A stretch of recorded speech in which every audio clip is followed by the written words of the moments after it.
Hey, welcome to Topics with Bangem. This week we got a guest here. She's a phenomenal artist. She's been doing her thing for a while now, you know. She also has a partner too as well. He couldn't make it, but she's going to definitely talk to you about what she's doing. Okay, her name is A Black. How y'all doing tonight? Welcome to our show. Thank you for having me. Oh, yes. It's a pleasure to be here with you. Definitely, sister. Definitely. It's a pleasure having you. We've been hearing about you and what you've been doing and so forth. You know, we want to know what's this about? What's your music and everything? You know, your following. Break it down to us. And let's get an idea what's it's all about. Well, basically, I've been doing music for a long time. Loved music all my life. My whole family background of music. Everybody plays like my brother. He plays the piano. You know, I was singing and rapping, and I started out doing poetry. But as time came along, you know, of course, you grow up, you see these stars on TV, and you're like, oh, I want to be like one of these stars, you know? And that's kind of like what was like the jump start of what I'm doing today. But as time got along, I started seeing more of the business aspect of everything, and I'm like, I started taking bits and pieces of everything I was seeing and learning, and I just kind of created my own foundation of where I wanted to take my success. You know? That's what I'm talking about. So I just decided that, you know, I would gather up my team members, whoever wanted to do what I was doing, we can go in full throttle with it and make endless things happen. Okay. And that's where my head is at right now. That's what I'm talking about. Now, let me ask you a question. Who were some of your early influences with this? My main influence was the person who couldn't be here tonight, Smoothiano. Okay, yeah. He was like my main influence because, you know, like I said, we came from a background of family who loves music, but on my mom's side, it wasn't something that we were supposed to focus on. It was just something to enjoy for the time being, even though I wanted to make a career out of it. Right. And my uncle was more, he's on my father's side of the family, and he was more down that path of making a career out of this. Right. And so when I would go over to my grandmother's house and see him there, we would hang out, we would make music, and it was fun and it was beautiful, and I wanted to do it more, you know? So that was my influence, and he basically set the stones for me to follow, you know? You know, that old school trend, that was actually for all of us, really. You know, I actually follow a lot of people from back in the days, you know, and gave me this that drive, man, gave me that drive just to go out there and do what I do, you know. And like, you know, I understand. I definitely understand, you know. This is what makes you, you know. Exactly. So what are you basically working on right now? You have an album, EP, what you got, CDs actually, on? what I really wanted to talk to you about today was my brother.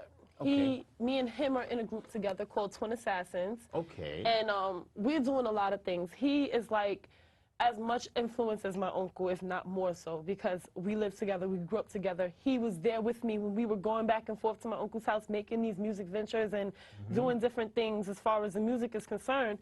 But we realized we had more talent than just music. Right. You know, we grew up in a surrounding where my mother was an English major, so we have the ability to speak to people. We have the ability to, we have a good sense of humor. We had so many ventures. We just don't want to be musicians. We want to be entertainers. We want to sing, dance, laugh, and joke with people all day long, you know, and make money from it, you know, and be able to build the empire behind it if possible, because everything is business structured nowadays. So where I'm at right now is that me and him, you know, we can go either way. We can go down with the group with Twin Assassins, which we're working on an album. Hopefully it'll be set to drop this month, but if not, we'll push it for next month. We're definitely gonna do it. We're doing our own thing as well. So I'm A Black, he's Late Night, and together with Twin Assassins, we have something called the Late Night in Asia Black show coming on, you know, that we definitely wanna put people on to. Well, I'll tell you what, I'll give you the introduction. It starts like this. Welcome to the Late Night in Asia Black show, where we talk about any your body, any your thing, in any your kind of way. Please do not get offended by the statements made, for they are only opinions based on observations. For example, and we just go into any topic, anything you're thinking about, anything you went through today, whatever you're feeling, it's a vent. You know, it's something that you just... Basically. So why not collab? You're doing it, we're doing it, we can collab, we can make this thing, you know? And whoever else wants to come and join in, because, you know, we're all about building our team. So it's just something that, you know, I feel like the roads are endless. It's like a GPS. If you make a wrong turn, there's always another road to go to. That's where I'm trying to expand my business and my market right now. So I know that's right. You got a birthday coming up soon too, right? Yeah, I'm gonna be I'm gonna be a year older, July 13th. Okay, so yeah, we share the same zodiac. You're a Cancer like me. You already know. Hey, listen, we got that creativity. We just go-getters, right? It's like creativity. Some of your best comedians are Cancers. I don't know if you know yet. Some of your best comedians are Cancers. We have a great sense of humor. You got some artists that's Cancers, that rappers. You got a couple of R&B singers. We are very creative. We write. We're poets. We do everything. Absolutely. Very creative. Absolutely. Very a feeling sign. We're very very emotional. You know. I kind of like control the emotions as I got older. We used to be when I was younger, but as you get older, you learn how to control that more or less, and you take that music for positive. But energy. I never, even though I control it a lot better now, and I think that that's one of our fortes as well, is that we learn how to control our emotions because we're so emotional. I still don't think it takes away from the fact that we're so emotional. True. You know, true. Just because we can control it doesn't mean that it's not there anymore. We're still just as emotional as ever, but we just know how to deal with it and take it for what it is. It's an emotion. We have a soft shell and a hard shell. That's what a crab is. And the soft shell is for the people that we love, that love us back. The hard shell is for those listening. They don't penetrate. When that hard shell come on, you do not penetrate. I'm shutting you down. You might as well put me to your ear like you at the seashore. I'm not going to play with you. I'm not going to talk to you. My name is Joe Reed. You don't know me. Exactly. You know, so I know. You know I know. So I mean, I've just been like focused on the music aspect of it because it's the most work to do. You know, it's like, dang, out of everything, you can easily set up a camera, and the editing is the hard part, but I don't have to worry about that. I have, you know, people to do that. Right. Sure. Shout out to Mike, you know, my engineer. But at the end of the day, the music is the hard part because that's where all my work comes in. This is where I have to be creative, and I have to make sure that it's something that I enjoy listening to and that everybody else is gonna. It's a lot, you know. One of the hardest jobs in the world is between being a mother and being an artist. A mother's job is never done, and an artist is neither. Because artists don't sleep. If you're a real artist, you're grinding, not somebody who's doing this as a hobby. I know hobbyists. I know people that. I can tell you right now, I got 2 hours of sleep last night, and that's it. And I've been up ever since, and it's going on nighttime again. And the mind keeps going. The mind keeps and I'm not even sleepy right now. You got to write, put it together, format it, recite it. You know what I'm saying? You got to go over it over again. So when you perform it, you're going to be a perfectionist. This is what real artists do. You know what I'm saying? It's not a thing where you see guys in the corner, they spitting who's the hardest, who battle rap on. We talking about real music.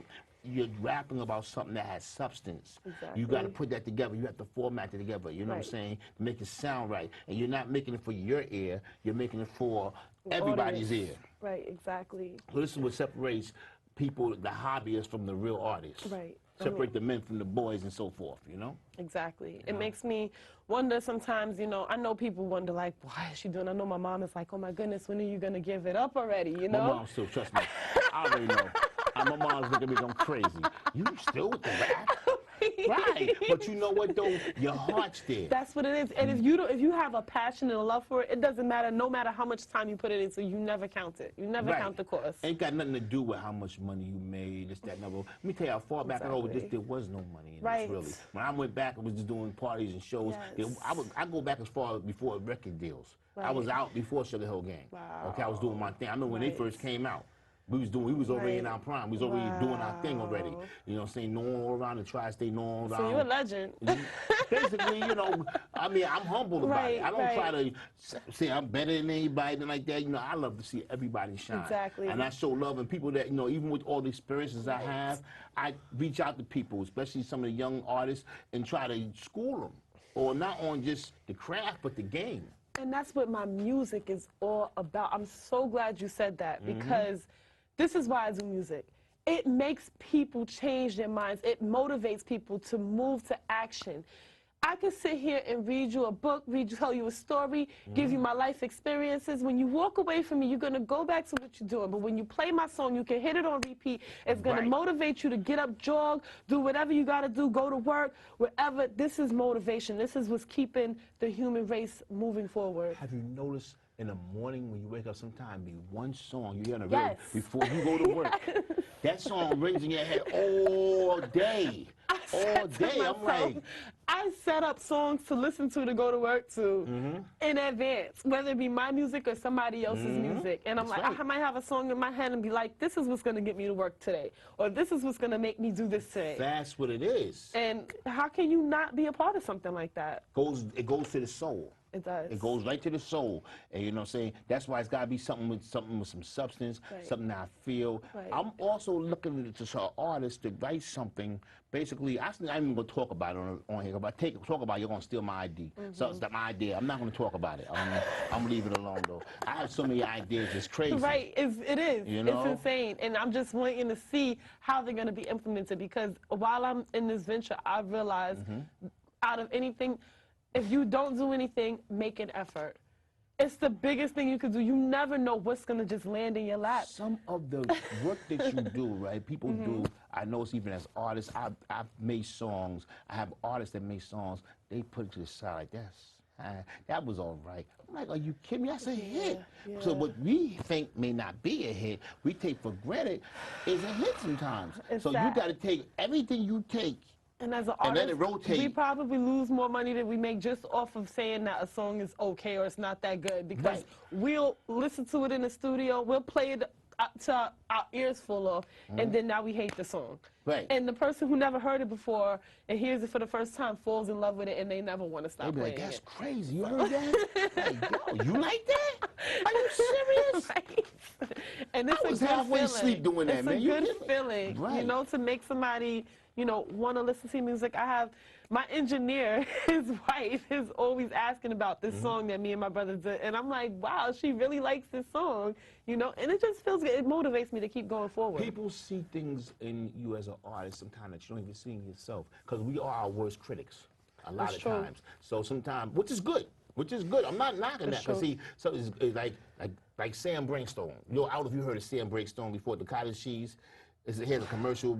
It's older, But Sam Brainstorm had cottage cheese or sour cheese, whether it was cottage cheese, whatever, and certain things he had, sour cream, rather. And if it wasn't, he said, if he wasn't so hard, he's like drove a hard bargain. But they said if he didn't drive such a hard bargain, it wouldn't be so good.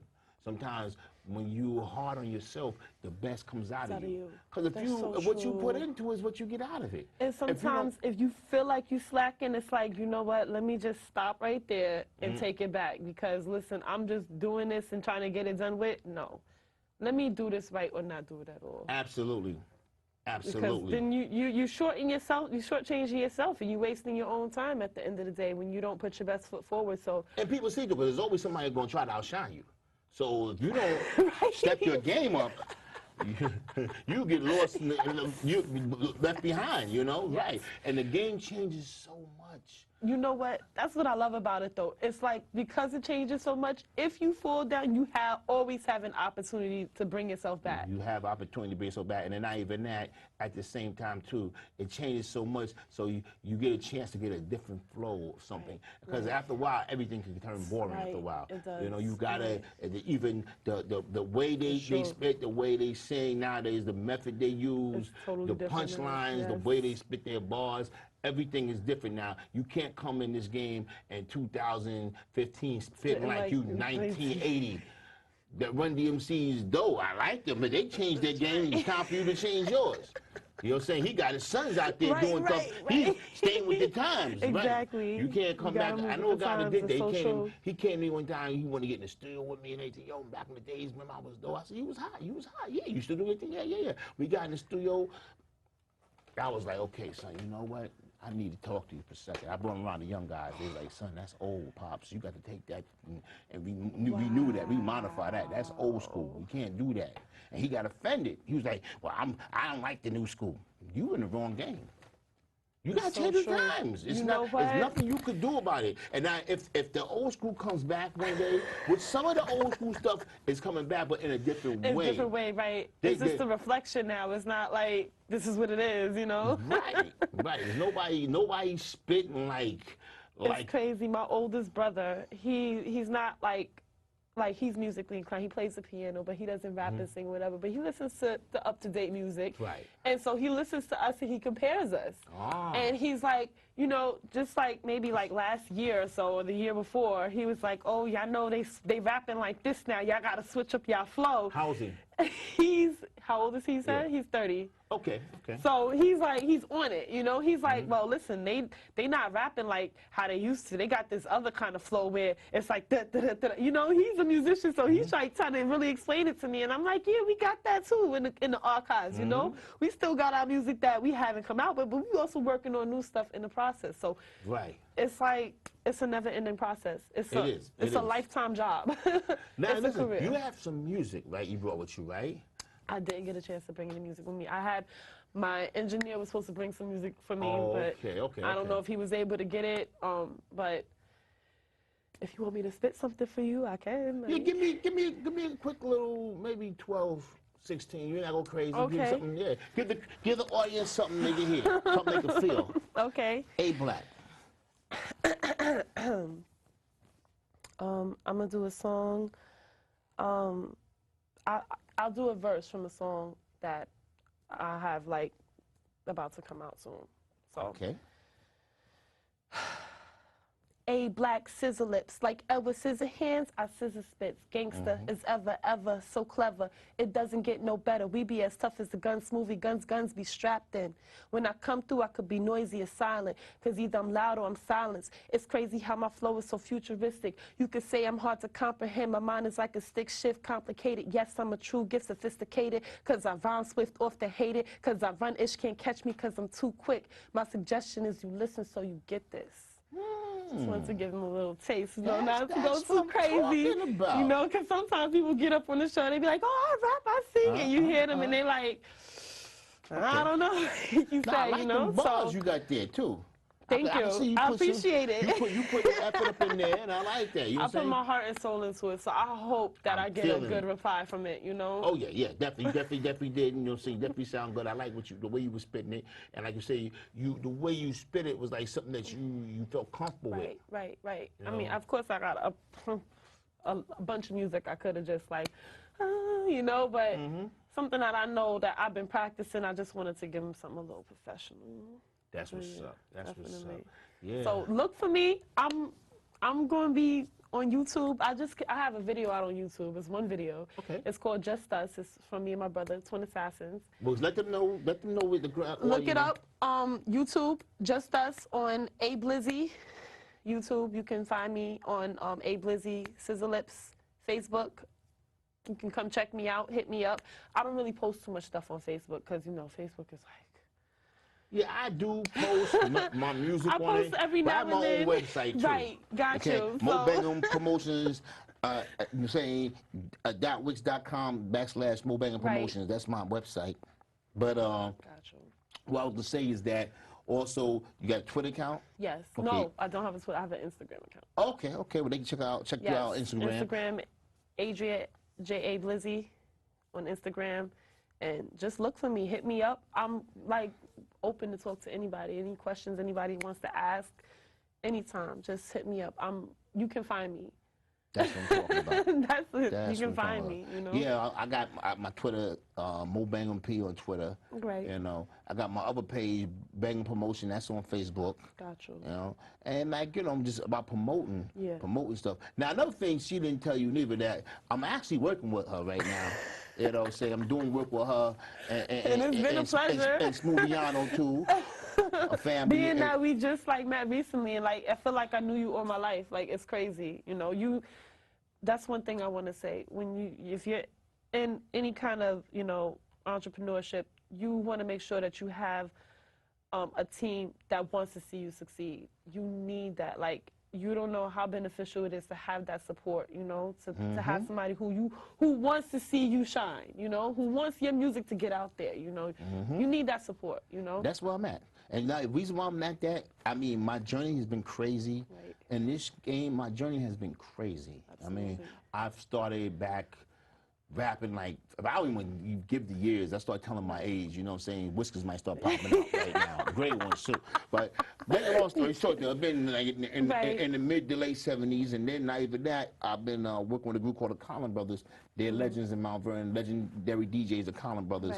I'm one of their official MCs from back in the days. We like pioneers and trendsetters up in Western County as well. I played with up in Connecticut, all through the tri-state, from Stamford, Connecticut to Bridgeport to Norwalk to New Haven. Literally, some of the original first DJ rap groups up in Connecticut. We like discovered land like Columbus back then. Yeah, when we came up there, was really there's only one DJ was their name. Playboy Snapper. He wasn't disco. He wasn't really a hip-hop DJ. So we really the first original hip-hop DJs and MCs up there. Wow. Yeah, we the real pioneers up there. And like, you know, a lot of people, I have a following up there too as well. Yes. I have a little following, you know, more or less too. And my main thing now is I'm an artist still. I'm an old school artist, but I'm still spit a little new school too as well. But I'm also a pioneer, and I'm also, like, you know, I promote and I manage. Like I'm working with y'all right now. I have various artists. I just had my artist Pam on Red. I had yeah, I was just gonna ask you about some of your artists that you done showed me already. Like, they hot. Thanks. You know how to pick them, so I feel honored that, you know, you basically came and picked us because you approached us, and I just feel honored. I do. I feel like, oh man, how lucky can I get? Listen, you know what? But y'all did half the effort, because when I first seen y'all was hot. We did that show in Brooklyn, and I was like, yeah, that's what I'm talking about. I'm a realist. I like real music. If you're not touching my soul with your music, you could be jiggy. Well, you can do anything you want to do. It don't matter. You could be spitting crazy bars. I know, right? But if your heart's not into it, not like you showed up. When people don't show, you know what I'm saying? Sometimes that could be the worst thing. Like, say, for instance, or they're real late. Like, say, for instance, if the show starts at 10, they get there at 11:30. Like, you a star already. Can't tell you nothing. And that's not good. It's always good to be humble in this game. When you're humble in this game, you go a lot further. When your head gets too big, there's no room for growth. There's no room for nothing else. So this is why I always tell people, never forget who you are. Never forget where you come from. And a lot of things that I do, right, always makes me reflect on where I've been, how I struggle, and humbles me when I step to the plate. See? One thing that keeps me humble is a saying that every time, one, the Bible explains it clearly, pride is right before a crash. Absolutely. But the second thing that keeps me on point is is the visual aspect of it. There's always somebody better than you. Right, of course, of course. So you're not the best, and not to say that they are, because there's always somebody better than them, but as long as you keep that in perspective, I'm not the best, then you can stay at a level where, yes, you're not at the bottom, and no, you're not at the top. I'm in this network marketing business as well, too, you know, and it's been teaching me a lot about how to network and market your product and things like that. And you don't sell the steak, you sell the sizzle. If you can't sell yourself, I went to college too. I went to New York Tech, back to block.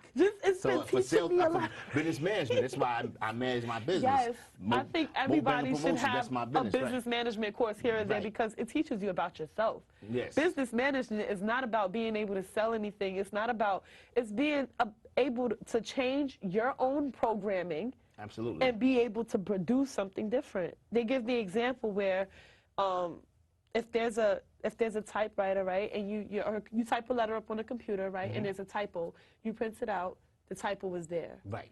Now, you could erase the typo from the paper. When you go back to print it again, the typo's still going to be there. You have to go into the computer and fix the typing. The same way it works with us. That's right. We produce a whole bunch of stuff. We're outlets. That's right. We are walking outlets. So we're going to always be letting something out of us. But if we don't change what we're programming already inside, then the same thing is going to keep resulting on the out. And we got to change our own thinking. We can't think that, oh, I can't. We have to think, well, let me try it, you know? The shoe is nothing like the BK button. Trust me. Trust me. What you, and like you said, what you put into it is what you get out of it. Yes. If you don't put enough effort in it, then it's not going to be what you want. Exactly. The product has got to be complete. When you go to a job and the boss tells you to do something, right, you do the best you could do. You don't do a half-so job and then, you know, well, I didn't feel like doing this today, or it wasn't exactly as easy as I thought it was. It's never. You might get your check by 12 o'clock. So listen, you're replaced, or we don't need you no more. You know, because life is like that. Like artists, if you don't do your thing, the next artist is going to step up to the plate. You got to make sure you complete everything. And you feel good about it later on, because that's what I'm saying. Once you know you completed something, you finished something, like you even in school. You don't have to worry about it. You're done with it. It's not in your head. Right. You have to clear your chest and make room for the next thing that's going to make you grow. There it is. There it is, absolutely. And the world recognizes that. Right. People recognize you. People see who's who in this world. And you become a product of yourself. So if you're constantly disabling yourself, you know, or making excuses for yourself, or you're constantly putting yourself in a position where you can't succeed, nobody's going to take you out of that position. You have to be the first one to say, I need help. And then when somebody sees that, they're like, oh, well, come on, you know? Right. And I realized that in life, too. You just have to be humble enough to accept the help. That's true, too. That is very true, because the fact that a lot of people don't like that, and what happens is sometimes when you think you could do everything, you could burn yourself out fast. You got to have some chiefs and you got to have some Indians. I've had my experiences. I'm not even gonna lie. It's taught me.